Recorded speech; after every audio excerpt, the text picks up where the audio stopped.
তো আজকে আমি এই ভিডিওতে আলোচনা করব ইন্টারনাল ফায়ার হাইড্রেন্ট সিস্টেম নিয়ে। এই ইন্টারনাল ফায়ার হাইড্রেন্ট সিস্টেম যার আইএস কোড হচ্ছে 38441989। ইন্টারনাল ফায়ার হাইড্রেন্ট সিস্টেম যার আইএস কোড 3844। আমি আগের একটি ভিডিও বানিয়েছিলাম যে ফায়ার হাইড্রেন্ট সিস্টেম বা ল্যান্ডিং ভালভ বা হাইড্রেন্ট সিস্টেম কী, মানে এর বেসিক কিছু অ্যাপ্লিকেশন নিয়ে আলোচনা করেছিলাম, কোথায় ইউজ করা হয় এবং কিভাবে কি লাগে। তো আজকে আমরা ইন্টারনাল ফায়ার হাইড্রেন্ট সিস্টেম নিয়ে আলোচনা করব। আমি সেই ভিডিওতে হাইড্রেন্ট সিস্টেম দু রকমের কথা বলেছিলাম, একটি হচ্ছে ইন্টারনাল ফায়ার হাইড্রেন্ট সিস্টেম আর অন্যটি হচ্ছে এক্সটার্নাল ফায়ার হাইড্রেন্ট সিস্টেম।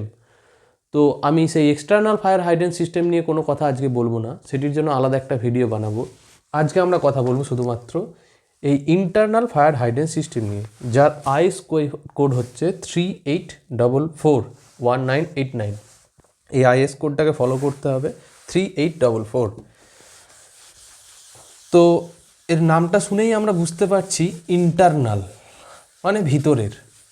হ্যাঁ, যে কোনো বিল্ডিং বা এস্টাবলিশমেন্টের ভিতরে, মানে কোনো বিল্ডিং বা এস্টাবলিশমেন্ট তার ইন্টারনাল যে কোনো ফ্লোরের স্টেয়ারের হাফ ল্যান্ডিং বা ল্যান্ডিংয়ের মধ্যে বা কোনো বিল্ডিংয়ের মধ্যে যদি ডেডিকেটেড ফায়ার শ্যাফট বা ফায়ার ডাক্ট থাকে, তার মধ্যে যে রাইজারটা মানে আমাদের হাইড্রেন্ট রাইজারগুলি যায়, ধরে নিয়ে একটা G+10 বিল্ডিং আছে, G+10 বিল্ডিং। তো এর গ্রাউন্ড ফ্লোর থেকে 10 ফ্লোর অবধি টোটাল 11টা ফ্লোরে আমার 3টে রাইজার যাচ্ছে। এই রাইজারটা হতে পারে কোনো ওয়েট রাইজার বা কোনো ডাউন কামার বা ওয়েট রাইজার কাম ডাউন কামার। তো এই রাইজার নিয়ে আমি ডেডিকেটেড ভিডিও একটা পরে বানাবো। তো এই রাইজারগুলির সাথে কোনো ফ্লোরের যে ল্যান্ডিং ভালভ বা হাইড্রেন্ট ভালভগুলি যদি রাইজারের সাথে ডাইরেক্ট কানেক্ট হয় কোনো ফ্লোরের মধ্যে, ধরে নিন এটা গ্রাউন্ড, এটা ফার্স্ট, এটা সেকেন্ড। তো এখানে ধরুন রাইজারটা যাচ্ছে, এটা ধরুন যাচ্ছে। তো এই রাইজার থেকে যে ডাইরেক্টলি 80 mm MS পাইপ দিয়ে যখন আমার ল্যান্ডিং ভালভ লেগে যাবে, তো সেটি আমার হচ্ছে ইন্টারনাল ফায়ার হাইড্রেন্ট সিস্টেমের মধ্যে। তো এই internal fire hydrant system actually যেটা আমরা শুনে বুঝতে পারলাম যে কোনো বিল্ডিংয়ের ভিতরে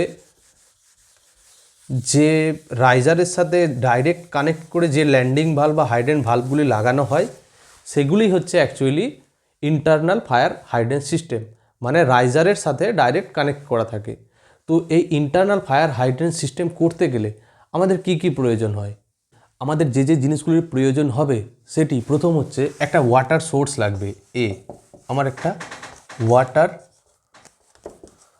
সোর্স লাগবে। সেই ওয়াটার সোর্সটি হবে আমার কোনো আন্ডারগ্রাউন্ড রিজার্ভার বা কোনো ডেডিকেটেড টেরেস ট্যাঙ্ক, মানে যেটি শুধুমাত্র ফায়ার ফাইটিংয়ের জন্য ইউজ হবে। প্রথম হচ্ছে আমার ওয়াটার। সেকেন্ড হচ্ছে একটি রাইজার সিস্টেম লাগবে। সেই রাইজারটি আমার কোনো ওয়েট রাইজার হতে পারে, ডাউন কামার হতে পারে, ওয়েট রাইজার কাম ডাউন কামার হতে পারে, বা রাইজারও হতে পারে। সেই রাইজার কী এবং কত প্রকার সেটি নিয়ে আমি আলাদা একটা ভিডিও বানাবো। আমার কি লাগবে 3 নম্বর, সেটি হচ্ছে আমার একটা পাম্প সেট লাগবে। ফায়ার ফাইটিং পুরো পাম্প সেট, মানে তার পাম্প হাউস থেকে শুরু করে আমার কন্ট্রোল প্যানেল বা আদার্স যে অ্যাক্সেসারিজগুলো লাগে পাম্পের, সেগুলি আমার পুরো পাম্পের সেট লাগবে। ফোর্থ আমার কি লাগবে? ফোর্থ আমার লাগবে হচ্ছে others components like hydrant valve এবং আদার্স অ্যাক্সেসারিজ যেগুলো আছে সেগুলি আমার লাগবে।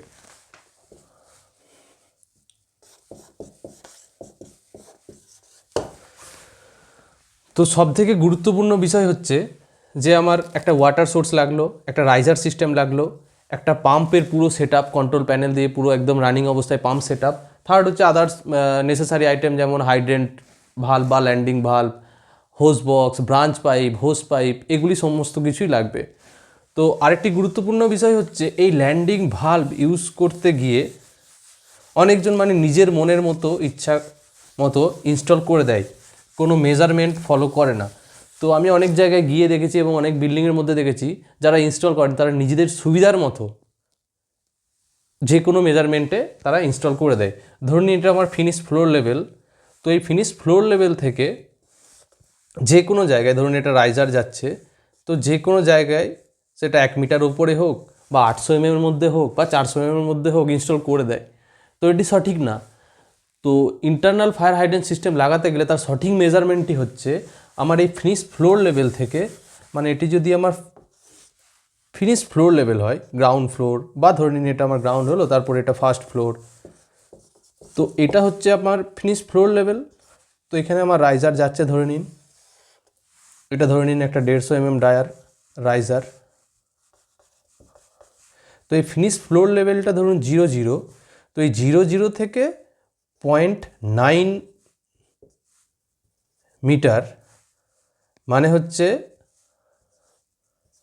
আমার 900 mm, মানে ফিনিশ ফ্লোর লেভেল থেকে 900 mm হাইটে ল্যান্ডিং ভালভের সেন্টার 900 mm এই ইন্টারনাল ভালভ লাগানো উচিত। আর সেটি কানেক্ট হবে রাইজারের সাথে direct 80 mm dia MS pipe দিয়ে। এই 900 mm এর মধ্যে যদি আমরা লাগাই তাহলে সেটি হচ্ছে তার সঠিক মেজারমেন্ট। তো আজকের মতো এই ভিডিওতেই শেষ করছি। ফায়ার ফাইটিং রিলেটেড যে কোনো অন্য কোনো ভিডিও নিয়ে আবার দেখা হবে। Stay safe.